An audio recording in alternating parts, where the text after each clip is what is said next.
Hello, हाय, नमस्कार. मी आरती. तर भाऊबीज होती आणि म्हटलं छान घराच्या समोर रांगोळी काढून घ्यावी. त्यानंतर आमची भाऊबीज चालू झाली. भाऊबीज म्हटलं की माझ्या घरी माझ्या दोन्ही मोठ्या बहिणी, दोन्ही भाऊजी आणि आमची ग्रीवा.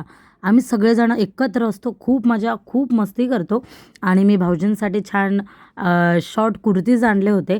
पण ह्या वेळेसची भाऊबीज स्पेशल होण्याचं कारण हे होतं, कारण ग्रीवा स्वतःच्या हाताने सगळ्यांना ह्यावेळेस ओवाळणार होती. गेल्या वर्षी ती खूप लहान होती, 1च वर्षाची होती. त्यामुळे तिला काही असं करायला जमत नव्हतं. यावर्षी जरा ती स्वतःच्या हाताने करते. ताई तर तिला होती शिकवायला, पण ती सुद्धा स्वतःच्या हाताने करत होती. ग्रीवाला स्वतःच्या हातानेच ओवाळायचं असतं, टिक्का लावायचा असतो आणि ह्या सगळ्या गोष्टी ती खूप मन लावून आणि इंटरेस्ट घेऊन करत असते. कुशल भाऊजींनी आम्हाला साड्या गिफ्ट दिल्या होत्या. पॅटर्न सेम, फक्त कलर वेगळे होते. साड्या खूपच सुंदर दिसत होत्या. तुम्ही व्हिडिओज, फोटोमध्ये पाहिलं असेल. गौरव भाऊजींनी कॅश दिली, पण त्यांचं म्हणणं होतं की तुम्ही तुमच्या मनापासून ज्या गोष्टी तुम्हाला पाहिजेत त्या तुम्ही विकत घ्या.